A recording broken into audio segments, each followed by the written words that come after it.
จะมาติดตามข่าวทางภาครัฐบาลโดยเฉพาะแม่นข่าวนี่ถือว่าเป็นน่าสนใจหลายเจ้าท่านผู้ชม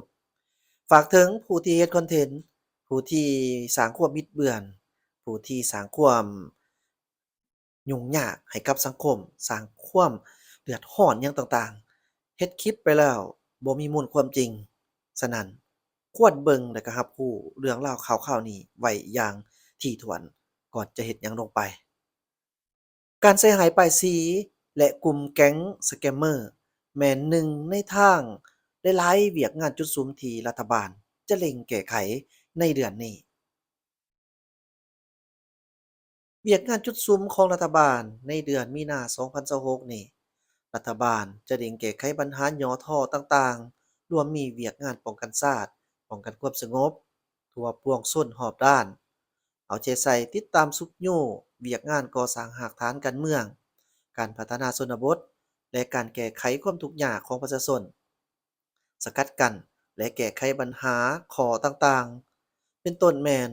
อุบัติเหตุตามท้องถนนอัคคีภัยปัญหายาเสพติดกลุ่มแก๊งสแกมเมอร์การใส่ร้ายป้ายสีการจัดตั้งและการนำภาครัฐผ่านสื่อสังคมออนไลน์และอื่นๆ ก็เกียมเนื้อในรายงานต่อกองประชุมขังปฐมฤกษ์ของสภาแห่งชาติสุดที่10คือบทรายงานยุทธศาสตร์การพัฒนาเศรษฐกิจสังคม10ปีแต่ปี2026ถึงปี2035และวิสัยทัศน์ฮอดปี2055ของสปปลาวบทรายงานเวียกผลเด่นปี2025และ5ปีแต่ปี2021ถึงปี2025ทิศทางแผนการปี2026 และแผนการ5ปี2026ถึงปี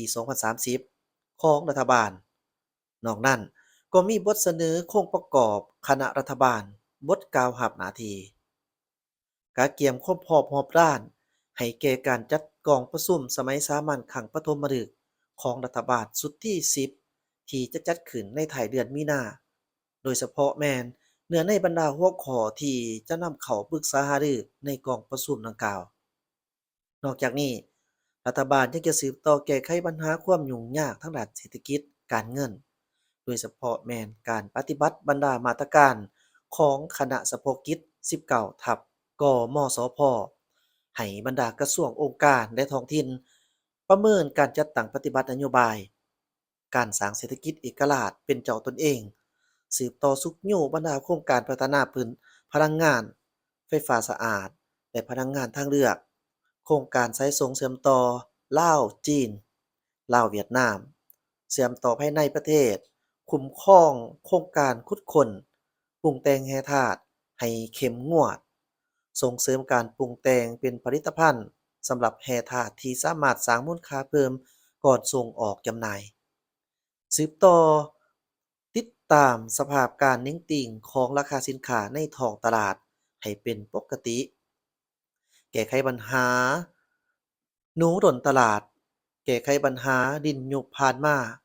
โดยให้สืบต่อประเมินสาเหตุและแก้ไขตามทิศสีน้ำของกรมการเมืองส่วนกลางภาค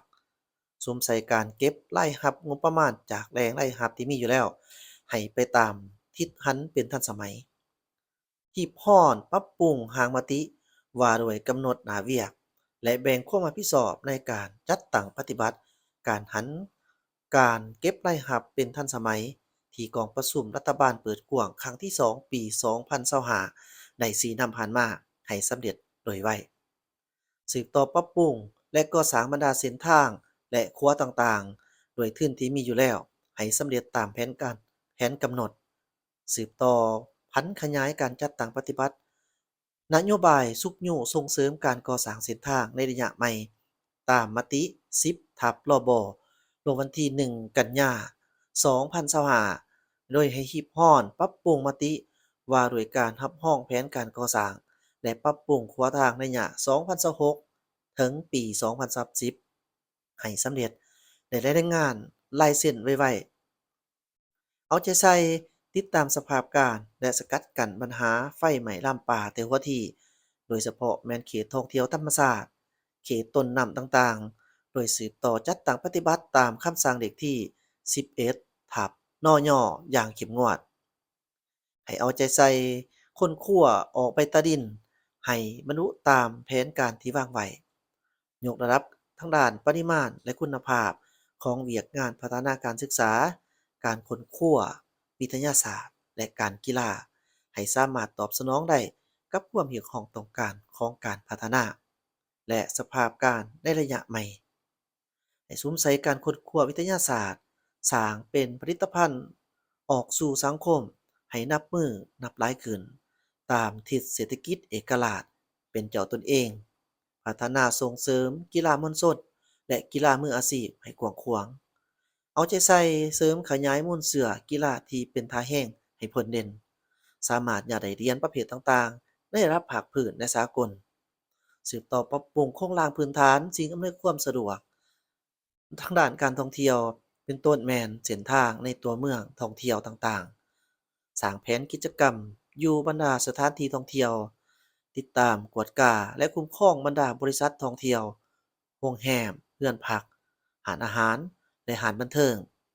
พนักงานนำเที่ยวให้เคลื่อนไหวถูกต้องตามระเบียบกฎหมายและแก้ไขปรากฏการณ์ย่อท่อที่ติดพันกับธุรกิจการท่องเที่ยว โดยเฉพาะแม้นความปลอดภัยของนักท่องเที่ยวและอื่นๆสืบต่อปรับปรุงคุณภาพการบริการสาธารณสุขตามนโยบายหาดี1พอใจสืบต่อกะเกียมหันโรงหมอกลุ่มตนเองให้สามารถตอบสนองให้ได้ตามความเรียกร้องต้องการของสังคมสามารถสร้างความเชื่อมั่นและดึงการบริการให้สูงขึ้น สวมใส่การปรับปรุงพื้นฐานโครงล่างพื้นฐานประกอบบุคลากรและอุปกรณ์การแพทย์ที่ทันสมัยทั้งอยู่ขันศูนย์กลางและท้องถิ่นและอื่นๆ เจ้าเวียกงานดังกล่าวคณะรัฐบาลได้ตกลงกันที่หอประชุมสมัยสามัญของรัฐบาลประจำเดือนมังกรหาเดือนกุมภาพันธ์2026ที่ได้จัดขึ้นเมื่อมมานี้ที่สำนักงานนายกรัฐมนตรี ภายใต้การเป็นประธานของฐานสอนชัยศรีพันดรนายกรัฐมนตรีแห่งสปปลาวถือว่าเป็นเรื่องเล่าวเป็นข่าวๆสำหรับเวียกงานของทางภาครัฐบาลโดยเฉพาะแม่นเพิ่นจะเอาใจใส่ในการสกัดกั้นการใช้หายป้ายสีในกลุ่มแก๊งสแกมเมอร์แม่นถือเอาเป็นบรมสิทธิ์หนึ่งในหลายๆเวียกงานจุดสุ่มที่รัฐบาลกำลังจะเล็งแก้ไขในเดือนนี้ เอาละนี่ถือว่าเป็นข่าวๆที่นำมาฝากมาตอนฝากถึงผู้ที่เฮ็ดข่าวปลอมต่างๆโดยเฉพาะแม่นข่าวที่บ่มีมูลความจริงถ้าหากท่านได้รับชมได้รับรู้ข้อมูลแล้วก็ว่าอย่างยิ่งว่าท่านจะพิจารณาตามที่สมควร